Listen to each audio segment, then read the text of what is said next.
Hello, and you're listening to Eco-Justice Radio. We present environmental and climate stories from a social justice frame featuring voices not necessarily heard on mainstream media. Eco-Justice Radio acknowledges that we are recording this show on the traditional territory of the Jimenez people in Southern California. Welcome. I am Jack Eidt. On today's show, Ancient Roots of Cacao, the Montegrande archaeological site in Peru. I will be interviewing Karen Gordon, associate from ASICAMPE, the nonprofit Association for Scientific Research of the Peruvian Amazon. Karen Gordon is equal parts soul-filled and inspired educator. Her work as a restoration ecologist and land steward has spanned California's Channel Islands to the Peruvian Amazon for the last 30 years. She has called Costa Rica cloud-forested mountaintops home for the last 2 decades. ASICAMPE is a small Peruvian nonprofit research organization led by Dr. Quirino Olivera, making significant contributions to Amazonian and world history. Nevertheless, the Huaca Montegrande project, destined to become a UNESCO World Heritage Site, faces multiple threats and requires protection to continue their work. As well, we have musical interludes in this episode by Oscar Jimenez Fernandez.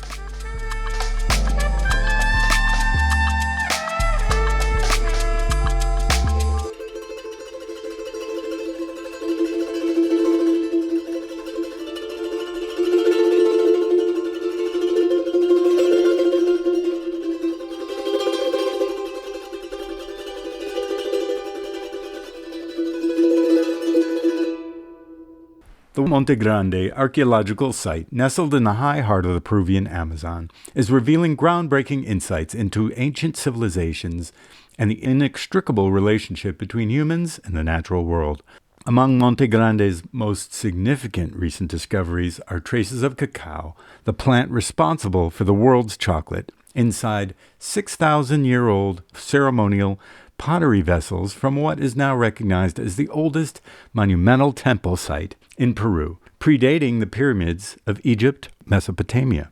Nominated as one of the top 10 archaeological discoveries in the world, the Montegrande is currently unearthing the story of the ancient Amazonian Marañón culture and their sophisticated agroforestry practices, social structure, and cosmovision 3,000 years before the more well-studied Inca and Nazca cultures. These findings completely rewrite the history of organized human settlement and spirituality in the ancient Amazon.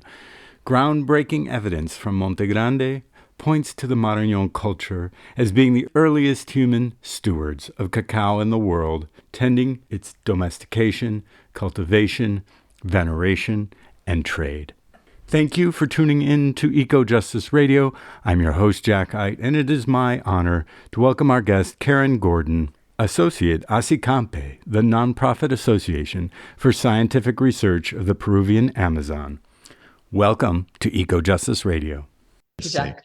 So tell us about, you've got a lot of work going on down in Peru. So we want to know about this archaeological site, Montegrande, and its connections to the origin of, indigenous life in South America, but also cacao. So tell us about the region and the native people of your work in Peru. For sure. It's such an honor for me to be here. Thank you so much for this invitation to be able to share a little bit more with the world about this corner of the world where cacao has originated. And this story begins probably 8,000 to 10,000 years ago. We are located, this project, in the Marañón River Valley, which is sort of near the border between Ecuador and Peru. And so we are considered a high Amazon rainforest. So rainforest has many different levels. And so we are at about 700 meters above sea level. And we are near the Marañón River. The Marañón River is one of the main rivers that are the headwaters of the world famous Amazon River. So that's where we are located. And I am an associate for the not-for-profit organization called ASICAMPE, which in English means the Association for the Scientific Research and Investigation of the Peruvian Amazon. So we are a group that is currently working on an extraordinary project. It's a project that has my heart, and it's truly a groundbreaking, like literally a groundbreaking project, because world history is literally being rewritten as we continue our weeks of work. So many people know Montegrande as an archaeological site, but for us, it's so much more than an archaeological site. It is a living temple space that we know has at least 6,000 years of history inside of it, but we are not quite finished with the excavation. We still probably have another 4 years to go, but we are at about the 6,000 year level right now. And the history of this, of the finding of this site, of this temple, was actually fascinating, in that it's located in the town of Jaén, which is actually more like a small city. And in the center of the town, which has these glorious views of mountains all around and a river in the distance and a burgeoning community sort of below it, there's this mound. And this mound was covered with garbage. And this mound was once the town's garbage dump. And what happened is that there were some people in town who had found some artifacts, and word got out to an archaeologist who had been studying the archaeology and the history of the Peruvian Amazon. And he was really interested in coming. And so they were able to get a grant from the municipality of Jaén, which is the town, just to clear the trash, just to take the trash off and to take the trash away. And something absolutely extraordinary happened, because Dr. Oliveira, Quirino Oliveira, who's actually the director of our organization, he decided to employ a type of archaeological technique. Rather than digging in deep trenches, like quadrats of deep trenches, he decided to do a light excavation across a wide area.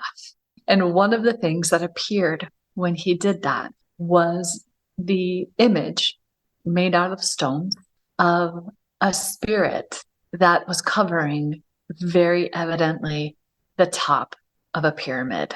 And it sort of blew the minds of the archaeological community and the people, the anthropologists, and again, the archaeologists who've been studying history in the Peruvian Amazon, because it's always been assumed that the cultures of the Amazon were hunter-gatherers, that they were very simple, and that they didn't really have much of a social structure, that they did not participate in agriculture or, fine pottery creation or anything like that.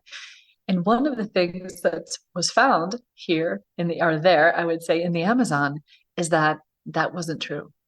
About 100 years ago, there was an archaeologist and an anthropologist as well from Peru who posited that the Andean cultures, the cultures that are so much more studied, actually came from the Amazon, but nobody wanted to pay attention to them. They were like, that's not true. But in fact, one of the things that Montegrande has brought to the surface, there are many things that Montegrande has brought to the surface. One of the things that is rewriting history in the Amazon and in Peru is that there was the existence of a culture called the Marañón culture that existed 8,000 to 10,000 years ago, and that they were the predecessors of the Andean cultures, and that this particular culture created monumental architecture, which of course we're so used to seeing in places like Machu Picchu. But that this temple space was built 3,000 years, it's contemporary and older than the temples in Egypt and the temples from Mesopotamia. And so this is the only archaeological project that is happening in the entire Amazon. There are no other mounds. There's nothing else that's been uncovered to date. And the other piece of information, in addition to uncovering just the existence of a whole new culture that lived in the Marañón River Valley, we have also uncovered that this was a very organized society. A society that was so organized that they participated in agriculture, that they participated in spirituality and religious practices, that they participated in fine pottery creation and fine jewelry making, and that they were organized enough, and had vision enough and had a cosmology already created to enact the event for hundreds and hundreds and hundreds of years of erecting a monument that lines up with the stars, that lines up with the equinoxes and the solstices. And the other thing that has been absolutely uncovered, which is groundbreaking, is the evidence of cacao, this being the birthplace of domesticated cacao. There is wild cacao that's been living in the Amazon for thousands and thousands and thousands of years. It's called macombo, at least there in Peru. But what Montegrande is showcasing, it's showing us that this temple site had a culture that created deep relationship with nature and participated in the domestication of one of the plants that is one of the most widespread food items in the world. If we all think about cacao, we can translate that to thinking about chocolate. And chocolate is so abundant in our lives in any supermarket that we go to. It's part of all of our celebrations. It's part sometimes of our grieving. It's a part of our gifting practice. And yet Montegrande is literally home base in the entire world of where the original cacao, domesticated cacao, came from. And so for many years, people assumed and thought that the cacao came from the Olmec cultures, or because in thinking about the Aztecs and other cultures in Central America or in Mexico, they thought that, well, that's where cacao came from. And yes, there's much and many layers of cacao cosmology that's out there, but the actual plant, the actual beverage, we now know came from the deep Amazon where we are. And the reason that we know that is because the carbon-14 dates on the inside of the ceremonial vessels that we have found is cacao beverage. That's at least 5,300 years old. And now we are finding other artifacts ever since, because we did publish a paper in Science News in May 2024. It's an academic journal, and there were 24 authors on this article. We are now many months past that investigation, and we continue to find vessels, and we continue to find pottery that's much older than that has vestiges of cacao inside of it. So for us, Montegrande has just sort of opened history and has opened stories to the world that have never been heard and seen. And yet there's something even more extraordinary for me about this project, which is where I come in. Because I am a restoration ecologist. I've been working in ecological restoration and education and land stewardship for the last 30 years between the Channel Islands of California and Costa Rica, and also the Peruvian Amazon. And one of the most fascinating and really heartwarming pieces of this story is that even though this temple is absolutely ancient, in a way, it's still alive. Because the cacao trees that live in these areas, this area near Montegrande, on some farms and also on some indigenous lands, have cacao that has the same exact genetic profile as the cacao that's found in the temple. And so Jaén, in this particular area of Peru, just as in many Amazonian areas of Peru, we're great cacao growers, but many of the varieties of cacao are considered cacao mejorado, which is essentially formulated cacao. And what we have in that particular area of Peru are pieces of land that still have what we call cacao, or what they call cacao único, which is original cacao. And so for us, the Montegrande project is not just an excavation project. It's not just about archaeology, but it's about the living history of a people. It's a living history of a plant. It's a living history of a relationship between people and plants. And for me, it's also about environmental justice. And it's about social justice as well, as we also, we can talk a little bit about forward the Abahun people who live, in that area, who the Marañón culture were their very deep, deep, deep ancestors. And yet the Abahun people are the ones who are living in that area now, and who are also the stewards of these lands, which, are in great risk of development as well. So that's the basics about our project. And it's an absolute joy for me to be able to speak to a wider audience about this. Yeah. Well, it's pretty amazing work that you're doing. You coming from ecological restoration background, how did you sort of get into this? Because this is more on the archaeological side, but of course it deals with the ecosystems and what's going on as well. So how did you come into this project? Thank you so much. Yeah, it's like I smile when I think about it, because I sometimes ask myself, how did I come into this project? Yeah. I think that happens to a lot of us when we find ourselves in an extraordinary moment in time. And to answer that question, I can back up a little bit first and just share that my passion truly has been restoring landscapes. And as we restore landscapes, one of the things that we're also doing is we are restoring conversations that have been had for thousands of years. So not only do I work in ecological restoration, but also in conservation work. So I work in one or two other pretty significant pieces of conservation work in Peru, in the Peruvian Amazon. And for me, I've always thought one of the things that I love about my work is that I get to help maintain the conversations that the landscape has had for thousands of years.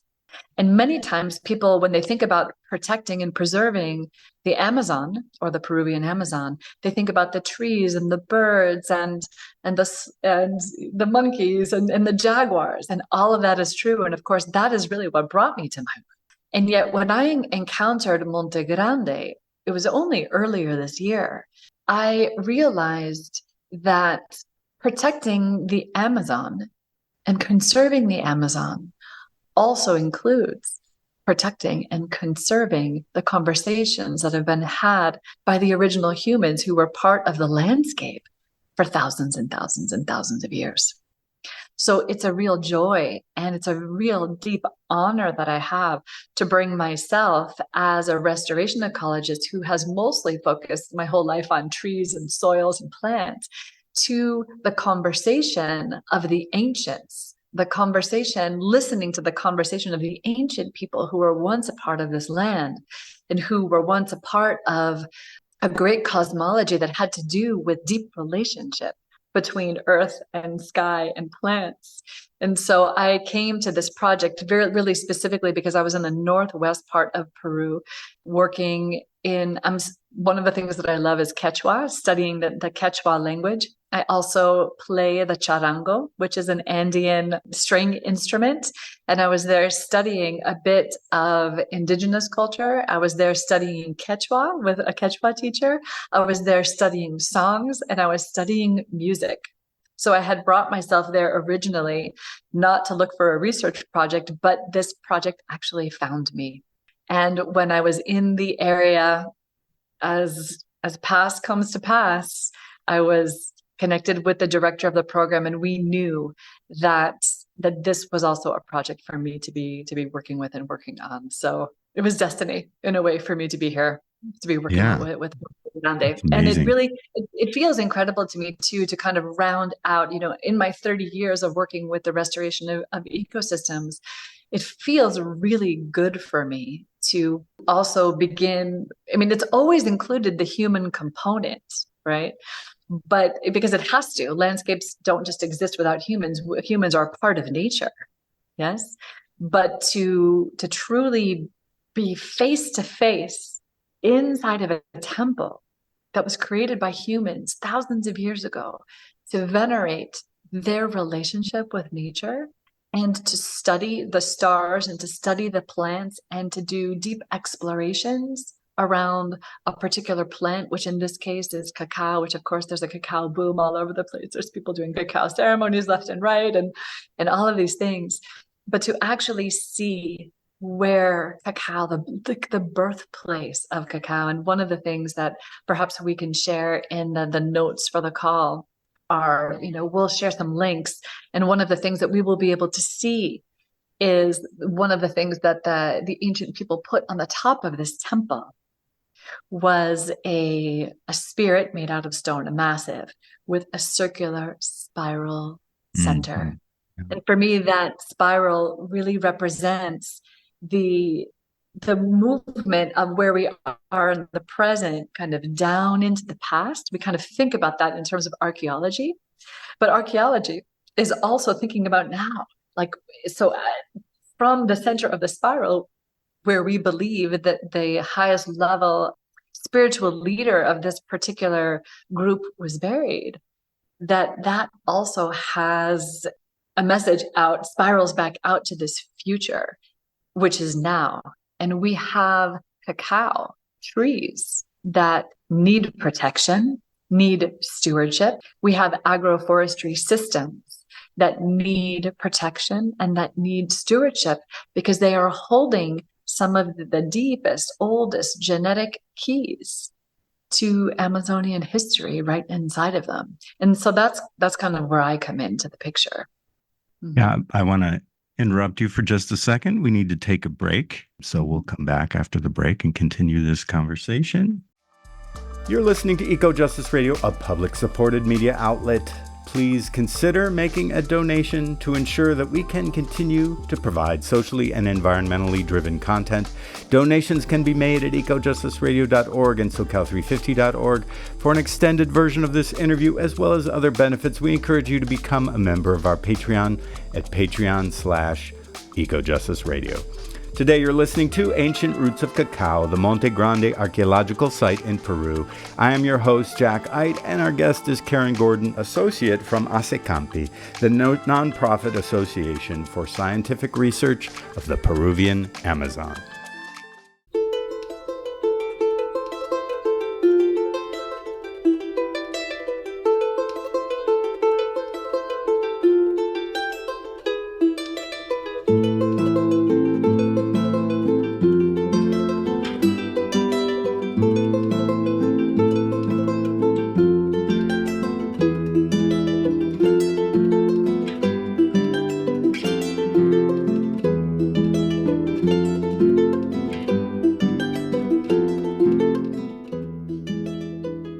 Okay, so I'm here with Karen Gordon and talking about a whole amazing connections, this discovery of this site, Montegrande, which was basically a mound along a river.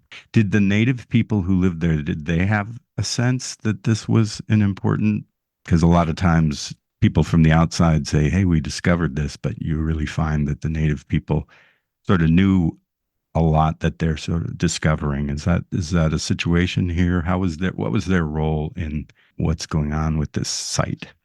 Yeah, thank you for that question, Jack. So the Awahun people are the current indigenous group that lives in the Marañón River Valley and in the more northwest part of Peru, near the Ecuador border. And it is in the Marañón Valley.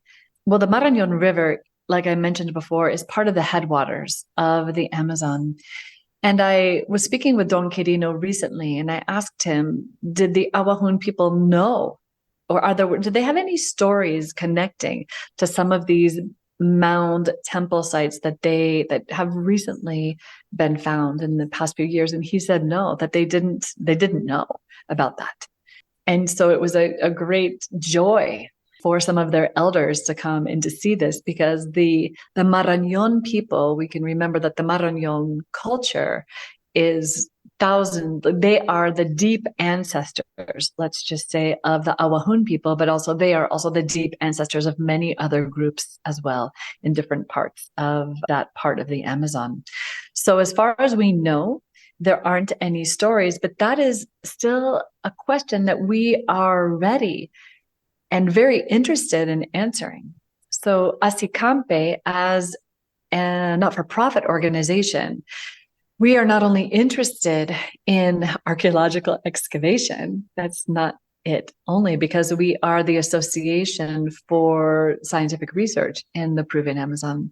So we are really interested in learning more and working with our anthropologists. We have some anthropologists that we work with as well to learn a little bit more about this. One of the things that we definitely know is that all of the indigenous groups that are in that part of the Amazon work with cacao in all different ways. And perhaps some of the ways that they work with cacao stem from the way that their deep ancestors of the Marañón culture worked. We don't really know that yet. But one of the things that we are really devoted to doing is when excavations are complete, and that might be in about 4 years, and we might be able to do this earlier. I think it depends on timeline about certain things, but we dream about being able to invite the Awahun elders and their best builders to the Montegrande site to erect a magnificent maloca, which is a spiritual house of prayer and stories and sharing next to the Montegrande temple site, because we do recognize that this is part of their heritage all the way back through time. And so we also are partnering and making alliances with the Awahun people as well, because we do know that they are sitting upon lands that, again, are very, I would say it's a very sensitive area right now in terms of development, et cetera. But these are lands where, again, the native original cacao lives. And so, we're learning more about their cosmology around cacao. So there's so much still to learn there in the northwest part of the country. Yeah, one of the important ways of preempting development in mining, there's a lot of different mining going on in these areas, as well as deforestation, connecting roads, cattle ranching, these type of things, is to have a functioning cacao economy. Is that at all happening? You said there's a history and a connection, and I've seen in many parts of Peru that there's quite a lot of that economy growing. Is there some of that in this specific region that's going on? Mm-hmm. That's a great question. So there's definitely a cacao economy that's happening in and around the major town, small city of Jaén. And there are multiple varieties of cacao that are being grown, just like they are here in Costa Rica as well, everywhere. And so there are not, as far as I know of, there are no, I would say, like farm to bean to bar chocolate makers, for example. In Jaén, I believe that most of their cacao just gets sold, on the massive scale to the industry, which gets sold to places like Nestle or who knows who else, right? Like let's just call it big cacao business. But in terms of cacao being cultivated, let's say the original cacao being reproduced and cultivated and cared for in that way to perhaps be sort of like an original Peru's original chocolate. There is nothing like that that's happening right now. Oh, interesting. Yeah, the Awahun, that particular area of the country, there is cacao that's being grown, but one of the things we have to just remember is that many of the groups, the indigenous groups of Peru are highly marginalized. And while they may be growing quite a bit of cacao in the area that might be an hour to 2 hours from Jaén, closest to us, their ability to get their cacao out of there, for example, is also not very easy, just because of the economic situation.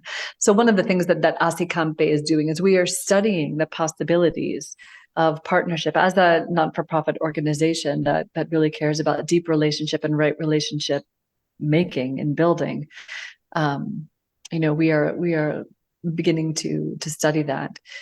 And I think it's one of the things I'd like to also highlight here on this program is that, so one of the reasons I feel so honored in being able to present here today, Jack, is that I am the only native English speaker and the only North American that's an associate of this project. Everyone else is Peruvian. And so it's a real honor for me. And there are Peruvian archaeologists and anthropologists and agroforesters, et cetera. And yet I get to have the pleasure to be the one to represent my colleagues and the relationships and initiatives that we're all working on here. Yeah, and I think you represent it quite well. One thing that those of us who are not in the archaeological field, for me, I'm trying to figure out and I've been to a lot of archaeological sites, the Maya sites, Aztec sites, a lot of things in Mesoamerica. Mm-hmm. And how do you understand? So you find, from what I can see, they found pottery and some evidence of this cacao and maybe a drink from it. How do you make the connection to the spiritual, the cosmovision, as well as the agroforestry and the cultural side? How do you develop that out from the rocks and the remains of a site like that? Mm-hmm. Mm-hmm. I love this question because that's a question that I've needed to ask myself as I've come into the project, right? Again, many people, when they think about archaeological sites, they think about places like they think about rocks and dirt and soil. They might even think about like little paintbrushes that archaeologists use and perhaps little magnifying glasses, etc. And so one of the things that we need to remember that I've come to learn very deeply about being at this particular site is that this is not just archaeology. This is a temple. It is a space that was crafted by hand, stone by stone. One of the things that we find is that there are stones from rivers that are far from the Montegrande site. And there are stones from the high Andes that were brought to build this site. And what's even more fascinating is that one of the patterns that we see is we see a round river stone placed right next to sort of a rocky, more angular Andes stone. So it's round river and then a high mountain Andes stone. And we see that throughout the entire pyramid. And one of the things that the archaeologists speak about is how there's that beautiful balance between sort of that masculine and feminine energy, the movement of the waters and the movement of the mountains. And so one of the things, if we're able to do, is we're able to connect that with every single stone and every piece of like mortar and plaster that we're able to see there, those were touched by human hands. Those were touched by human hands that also had a prayer to elevate life in a way. And so we are able, I mean, it's fascinating that the deeper that we go, the more that the temple actually is showing us what wants to be uncovered. And we have found in different areas of the temple, we have found very specific areas that were purposely created for making offerings. So in those offering places, so that there's a tie-in to spirituality, we find everything from ancient seeds, we're finding jawbones of mammals, we're finding hides, we're finding really old basketry, and obviously lots and lots and lots of pottery. And so for me, a temple space is very alive, just like when we go into something like La Sagrada Familia or any of the modern temples that modern humans have erected. We go into these spaces and we actually feel reverence and we feel life, we feel awe. And that is really what we feel in the Montegrande temple space as well. And so for me, how that's connected to spirituality and also to cacao is that, we're still learning so much about this, Jack, that that we are learning how the people from the Marañón culture created a relationship with the plant that they imbibed, that opened perhaps their heart, perhaps it opened their perception, perhaps it opened a connection with the natural and the divine world, that created celebration, that created a moment of prayer as well, and veneration of life itself. And so this directly connects to where we are right now, because think about, again, all of the people who are still throughout the world, especially throughout the Americas, cacao as spirit and cacao as deep nourishment, because it is a superfood, and cacao as a way of life, cacao as a very high level plant of deep relationship that most indigenous groups, including here in Costa Rica, have. And so I don't know if that answered your question, or if there's something else that you'd like me to expound upon. I saw that the Maya had the drink of cacao that they had was mixed with maize, with corn, and they didn't have the, what we consider our hot chocolate of today, and of course those of us who do dark chocolate, it's very bitter. Was there a sense in the remains of that, of what kind of drink they had, or mixing with it, or was it just sort of how I don't really understand these remains and how they can get all this information. So if that's a simple question, it's very complex, because they take the scrapings, just imagine, that they literally do tiny little scrapings of the inside of the pottery, and then send them out to labs. And so what the beverage that I understand was found was mostly cacao, like ground cacao, perhaps with water. Some of the other remains, let's say vegetable remains, that have been found in different containers as well, have included corn, obviously domesticated corn, also yucca as well. So this is a wonderful question for me to pose to Don Quirino, that if any of the reports that have come back include, let's say, the ancient cacao, ceremonial cacao recipe. I think that's what you're asking. And so I will definitely move that question forward. I'm going to be in Montegrande this time next week. And so I will definitely inquire about that and follow up with you. Right. Well, I think it's pretty fascinating process here of unveiling what we can learn from history through what's the remains of a culture there, and this being like a trash dump, or at least a trash dump on top of it, is really like, how far away from the city is it? It's right there. It's almost like literally in the center of the city. Oh, really? Okay. Yeah. But when we think about a city, this is like a small, higher Amazon city. This is not a city that's filled with skyscrapers or anything Sure. like that. I mean, obviously, there's thousands and thousands of people, but when you go to the Montegrande site, by the way, which I'd like to offer up, is not open to the public, only through like invitation, or with one of the archaeologists, or with one of the anthropologists, or with somebody like me, for example, or any one of our team can we visit. It's not yet a public site, because we are still in the excavation phase, but for people who are academics, or for people who are really interested in learning about it and supporting cacao, we can offer ways to visit.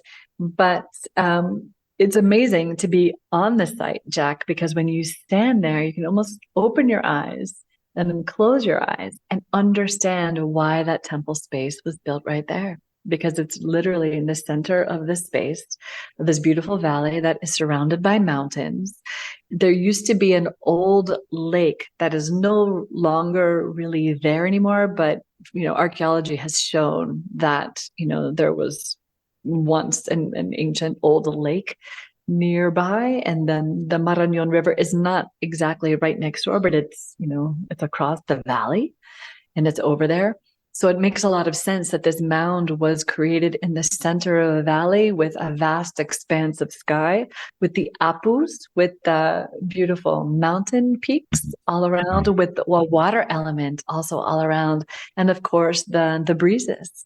And I also I like to try to imagine, what from the top of that temple site or anywhere from that temple site, to imagine the Amazon forest back then. But people, once again, we often think about the Amazon as just this wild place. And we are coming to learn and see that it wasn't just all wild, that humans and their environment have been interacting for thousands of years, and that humans have sculpted landscapes. And some of the tree species, ancient people also deforested. Ancient people also took down trees, but they were creating what we call agroforestry systems, places where there were edible foods to eat, and fruits and vegetables and corn. Imagine the amount of corn. Imagine the amount of space that it would need to be able to support a whole culture. We have to have corn crops and yucca, etc. So I was just imagining the last time I was there in July, just the massive, beautiful, ancient agricultural lands that were all around the temple, of course, which included the cacao. And cacao is a forest tree, biologically speaking. Any of us who study cacao and the actual tree species of cacao know that it's an understory tree in a tropical forest. So we know that there was tropical forest all around. And it thrills me to no end to think that some of the lands that are still existing in Jaén are related to the lands that were cultivated by the Marañón culture 8,000 years ago. Yeah. Well, right. We're going to take a quick break and come back. So stay tuned. You're listening to Eco Justice Radio, a public-supported media outlet. Please consider making a donation to ensure that we can continue to provide socially and environmentally driven content. Donations can be made at ecojusticeradio.org and SoCal350.org. For an extended version of this interview, as well as other benefits, we encourage you to become a member of our Patreon at patreon.com/ecojusticeradio. Today you're listening to Ancient Roots of Cacao, the Montegrande archaeological site in Peru. I am your host, Jack Eidt, and our guest is Karen Gordon, associate from ASECAMPI, the nonprofit association for scientific research of the Peruvian Amazon.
This is an excerpt from Ancient Builders of the Amazon from Nova PBS, featuring Dr. Quirino Oliveira.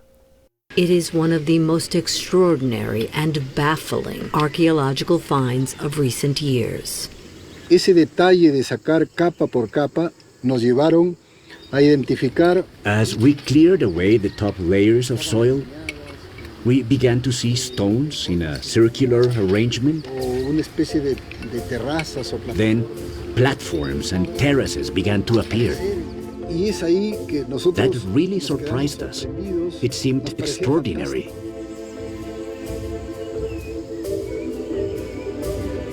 As the full structure emerged, their surprise grew. Here was a massive pyramid, as tall as a 5-story building, constructed from clay, stone, and reed, with a mysterious stone spiral built on its summit. The carbon-14 dates were even more astonishing. The pyramid was built over 5,000 years ago, even before the pyramids of Egypt and Mesopotamia, a time when archaeologists had believed the Amazon was populated only by hunter-gatherers. Montegrande rewrites the history of complex societies on the continent. For over a century, when archaeologists wrote about cities and high civilization in South America, they focused on cultures like the Inca of the Andes or the Nazca of the Pacific coast. But here at Montegrande is clear evidence of a complex society and monumental architecture at least 3,000 years older than either the Inca or Nazca. If you compare the evidence for early architecture, of monumental architecture, of plant domestication, we see a lot of things happening before here in this part of Peru, in the Amazon, not in the coast and not even the mountains. So I think it really highlights the importance that the place that Amazonian indigenous people had in the deep cultural history of this part of South America. The excavation of an almost identical but much smaller spiral pyramid in Ecuador revealed a tomb. This makes Quirino think that Montegrande also is the tomb of a religious leader. If he's right, it would give meaning to the mysterious spiral so carefully constructed on top of it. The spiral is one of the most ancient symbols in the history of humanity. It signifies the beginning and the end of life, the endless creation of one generation from the preceding one. Yo estoy sentado en el centro de la arquitectura en forma de espiral. I am sitting at the center of the spiral architecture, and right beneath me, in the spiral center, would be the tomb of that high-status individual. Suponemos que está We believe that he is seated in a fetal position, y del centro de la cabeza and from the center of his head, the spiral expands out like the axis mundi, the axis of the cosmos. y eso además tiene un concepto astronómico, probablemente con This also probably had important astronomical associations, as in most ancient societies who studied the night sky, the stars, and linked them to life on Earth.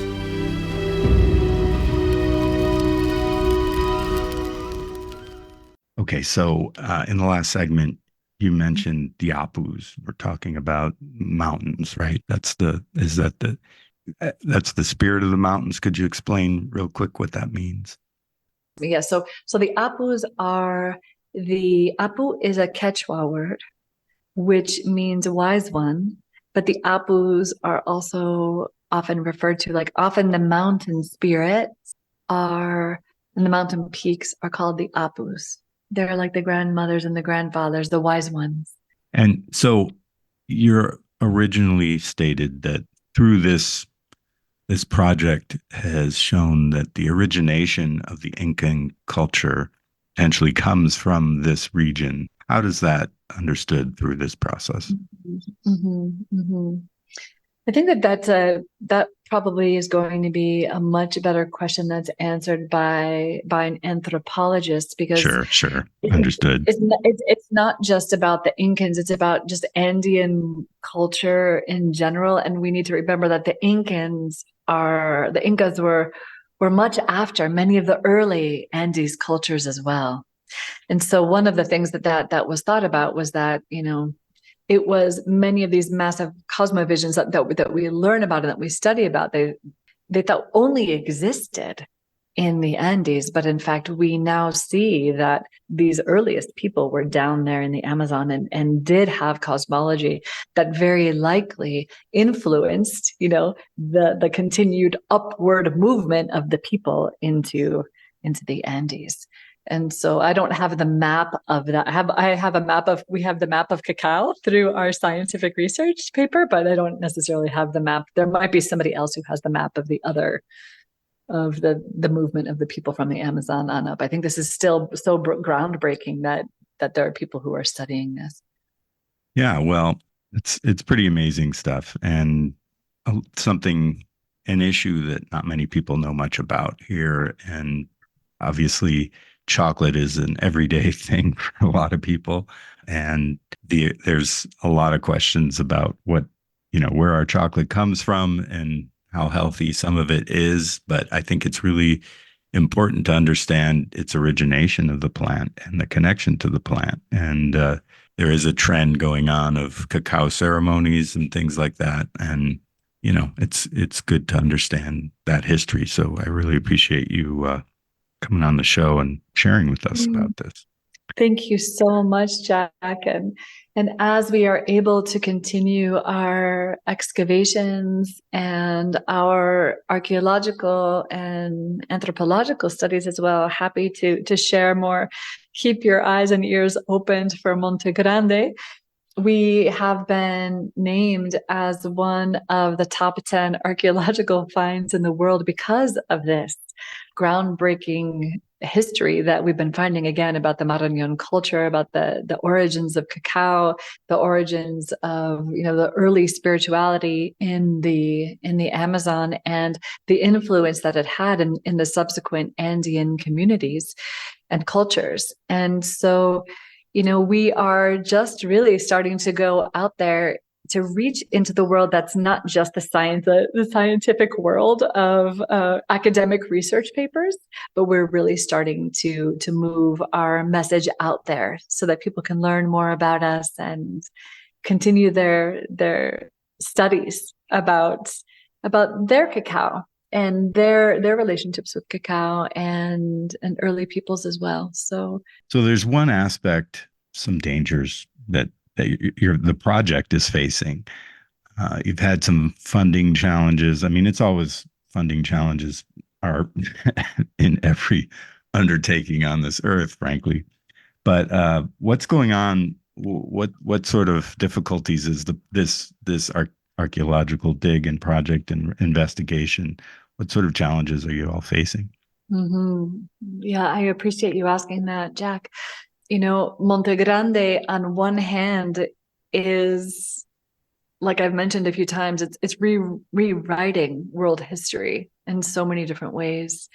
And Asicampe, which is our small not-for-profit organization, is a group of really dedicated, heartfelt scientists who never ever thought that what they would be uncovering would probably be it's going to be in line for an UNESCO World Heritage Site if we're able to get there.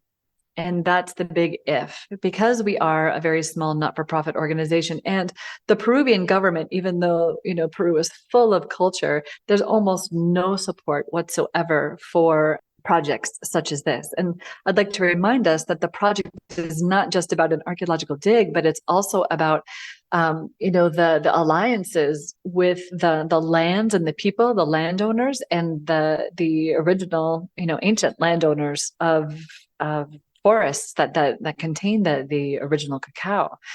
And so one of the things that's happening is that we are very close to running out of funding. We thought that the Peruvian Ecuador binational project was going to continue to fund us, and we were actually given the handshake on that in July, but the director of that program was just handpicked by the Peruvian president to be the current Minister of the Exterior. And so that project is completely at a halt.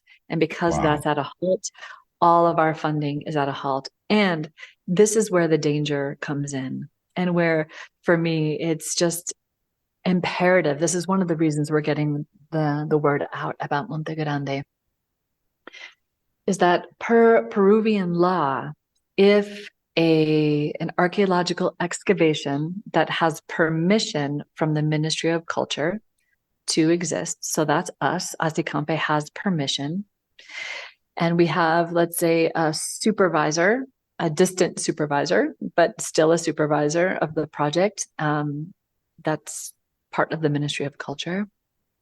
If any archaeological project is stopped midway because of lack of funding, because this is considered patrimony of the country of Peru, and we are unable to move forward, the entire site needs to be reburied.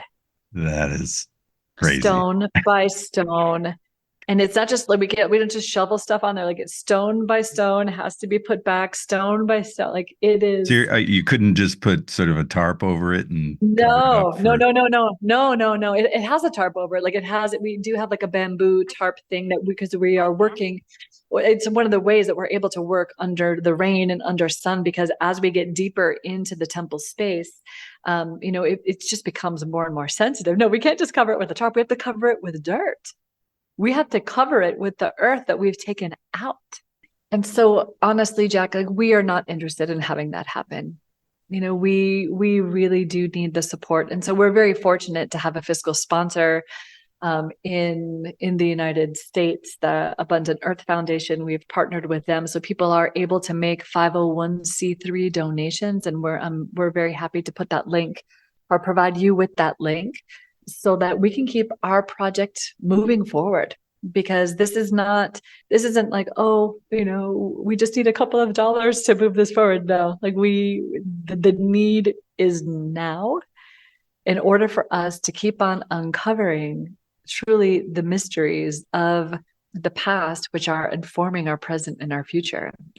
This is one of the ways, like, if there are people who are interested, like I said, in protecting and conserving the Peruvian Amazon, this is one of the ways to be able to do that as well.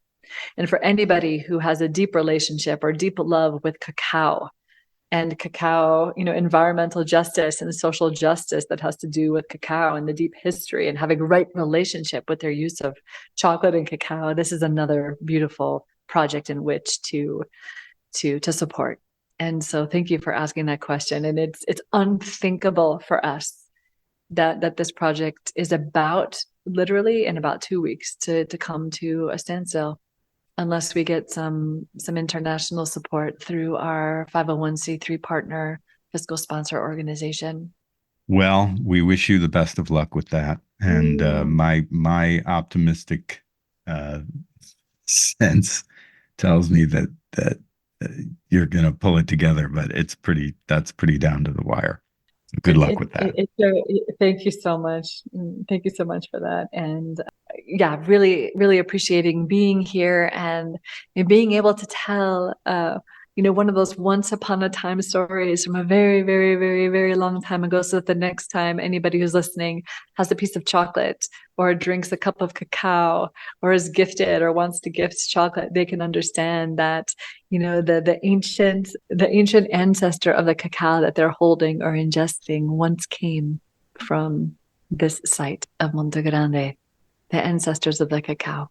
This is an origin story, and it's an honor to be able to tell it. Yeah, and are there? We'll put in the show notes links, but if you could tell people how they might find out more information, is there a website you could quote us? For sure, yeah, we do. We are associated with a couple of different foundations, and so we will put those in the links.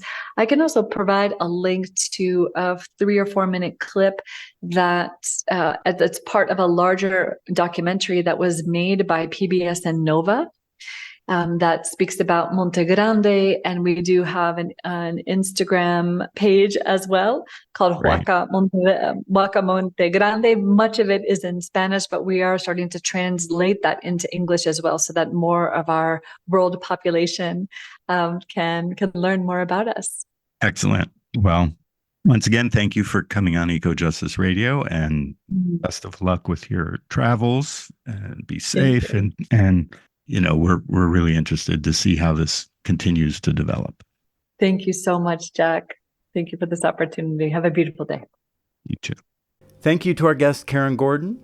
Thank you to Oscar Jimenez Fernandez for the musical interludes. And thank you to our listeners for joining us. This has been Ancient Roots of Cacao, Montegrande archaeological site in Peru.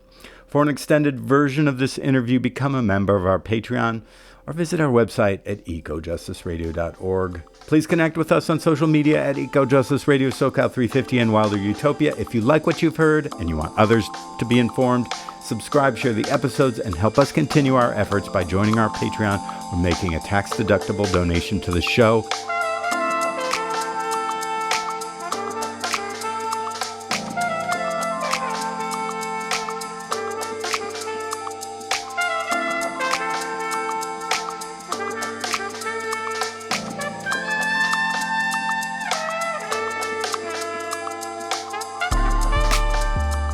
Project of SoCal 350. The show can be found on KPFK, KPFT, all major podcast apps, and at ecojusticeradio.org. Executive producer and host, myself, Jack Eidt.